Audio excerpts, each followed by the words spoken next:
Brazilian লিগে যেই টিমটা ৮ অবস্থান করতেছে, ইউরোপের চ্যাম্পিয়ন্স লিগ জেতা ইউরোপ সেরা দলটারে ওই টিম হারাই দিল।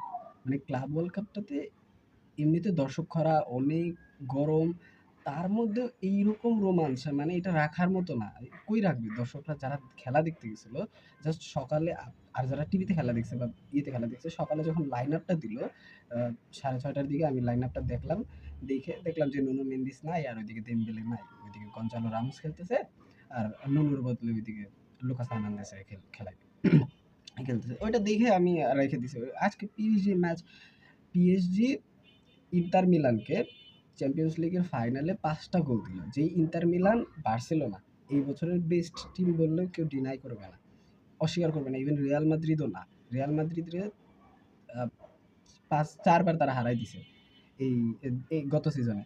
সেই বার্সেলোনারে ইন্টার মিলান হারাইছিল, আবার সেই ইন্টার মিলানের পিএসজি হারাইছে ৫-০ গোলে। আবার পিএসজি হারাইলো এই অ্যাথলেটিকো মাদ্রিদরে খেলতেই দিল না, ৪-০ গোলে হারাই দিল। অ্যাথলেটিকো মাদ্রিদের মতো টিমে এই কয়েকদিন আগে, ২ দিন বা ৩ দিন হবে, এই ক্লাব ওয়ার্ল্ড কাপে সেই টিম, ব্রাজিলের একটা টিম যেটা ব্রাজিলের সিরিয়া এতে ৮ নাম্বারে অবস্থান করতেছে। সম্ভবত তারা কনমেবলের যে লিবার্তাদোস, এটা যে গ্রুপ স্টেজ বা কোয়ালিফায়ার্স এইগুলোও খেলবে না। এটা খেলার জন্য আটে থাকলে এগুলো খেলতে পারবে না, সম্ভবত ৬ পর্যন্ত থাকতে হবে। তো ৮ নাম্বার একটা টিম, ৮ থাকা একটা টিম যেইভাবে আসলে পিএসজিকে আউটপ্লে করছে, জাস্ট একটা জিনিস চিন্তা করেন যে লিভারপুল রাউন্ড অফ 16 গত সিজনে চ্যাম্পিয়ন্স লিগের কথা বলতেছি, যেটা সদ্য শেষ হয়েছে। এই সিজনে চ্যাম্পিয়ন্স লিগে লিভারপুল পিএসজি এর হারাইছিল ফার্স্ট লেগে রাউন্ড অফ 16-এর। কিন্তু সেইখানে সব বল পজিশন থেকে শুরু করে সব কিছুতে পিএসজির একটা আধিক্য ছিল। তারপরে শেষে গিয়ে অ্যালিসন বেকারের একটা ভালো অ্যাসিস্ট বলবো না, প্রি অ্যাসিস্ট যেটাকে বলে, ওইটার কারণে তারপর ওই ম্যাচে তোর অ্যালিসন দুর্দান্ত খেলছে, সেই ব্রাজিলিয়ান প্লেয়ার। তো এই ব্রাজিলিয়ান প্লেয়ারটার কারণে ওই ম্যাচটা লিভারপুল ফার্স্ট লেগে জিতছিল। যদিও পরে তারা ইয়েতে যায়, জিতা যায় পেনাল্টিতে, ট্রাইবিকারে, সরি। তা কিন্তু যেইভাবে আসলে ওই চ্যাম্পিয়ন্স লিগে পিএসজি খেলছে, এখন খেলতেছে, এই সময়টাতে কালকে অ্যাডেড টাইম দেখতেছিলাম টি স্পোর্টসের ওইখানে, কালকে বা পরশুদিন হবে এরকম, কেউ একজন প্রশ্ন করছিল যে যদি রিয়াল মাদ্রিদ এবং পিএসজি ফাইনাল উঠে তাইলে কাকে আগায় রাখবেন আপনারা? ওইদিকে রিফাত মাসুদ ভাই ছিল আর নাবিল খান ছিল। তারা দুজনেই বলছে যে রিয়াল মাদ্রিদের এখনকার যে ফর্ম আর পিএসজির এখন যে ফর্ম, সেটাতে পিএসজি আগায় থাকবে। বাট এটা আমি বলতেছি না, হয়তো এটা পিএসজি আগায় থাকবে, রিয়াল মাদ্রিদ হয়তো এখন পারবে না, যেভাবে আসলে প্রথম ম্যাচটাও আল হিলালের সাথে ড্র করছে।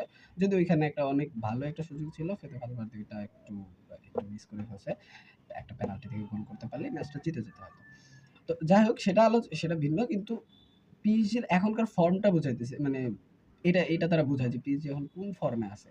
এইরকম ফর্মে থাকে বোতাফোগো, যারা ৮ অবস্থান করতেছে সিরিয়া এতে, ব্রাজিলের যে লিগ হয় সেই লিগে ৮ নাম্বারে থাকা একটা দল পিএসজি, যেটা ইউরোপ সেরা, ওইদেরকে হারাই দিল। এবং ক্লাব ওয়ার্ল্ড কাপ শুরু এবং এখন পর্যন্ত সবাই যেই একটা জিনিস সবাই বলতেছে, সেটা হচ্ছে ইউরোপের ফুটবল খেলার ধরন একরকম, আর সাউথ আমেরিকার ফুটবল খেলার ধরন একরকম। সাউথ আমেরিকা থেকে আর্জেন্টিনার মনে হয় ২টা ক্লাব, আর ব্রাজিলের ৪টা ক্লাব, পালমেরাস, ফ্লামেঙ্গো, বোতাফোগো, আর আর কোনটা রাইট নাম মনে পড়তেছে না, যে ৪টা ক্লাব, ফ্লুমিনেন্স। এরা আসছে। তো এই জিনিসগুলো সবাই বলতেছে যে এই ক্লাব ওয়ার্ল্ড কাপটাতে যে এইটা দেখাটা খুব রোমাঞ্চকর হবে, এবং সত্যিকার অর্থেই রোমাঞ্চকর। আজকে সকালে এরা যা দেখাইলো, এবং আমি তো রেজাল্টও দেখিনি। ৭টা বাজে ওই লাইন আপটা দেখে আমি কেমিস্ট্রি পড়তেছিলাম সেকেন্ড পেপার। তো আমি রেজাল্ট দেখি নাই। হুট করে এখন দেখতেছি রেজাল্ট যে বোতাফোগো, ইগোর জেসুস একটা গোল দিছে ৩৬ মিনিটে, ওই গোলটাতে জিতে গেছে। যদিও ভিতিনিয়া আর কাভারাস্কেলিয়া, ভিতিনিয়া একটা সুযোগ সৃষ্টি করেছিল, গঞ্জালো রামোস ওইটাকে অতটা ইউটিলাইজ করতে পারে নাই। এবং আপনি যদি গুগলের প্লেয়ার রেটিং দেখেন, যেটা মূলত গুগল দেয় না মনে হয়, ওইটা মানুষই দেয়, যারা যাদের দেওয়ার ইচ্ছা তারা মনে হয় দেয় ওইটা।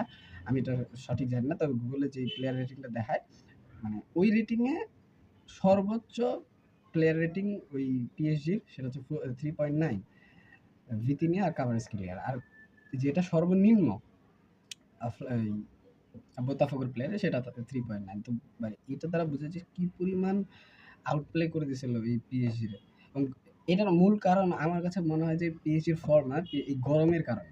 এত প্রচন্ড পরিমাণ গরম, যেটা প্রত্যেক প্লেয়ার কমপ্লেইন করতেছে, প্রত্যেকটা ম্যাচের পরে কমপ্লেইন করতেছে।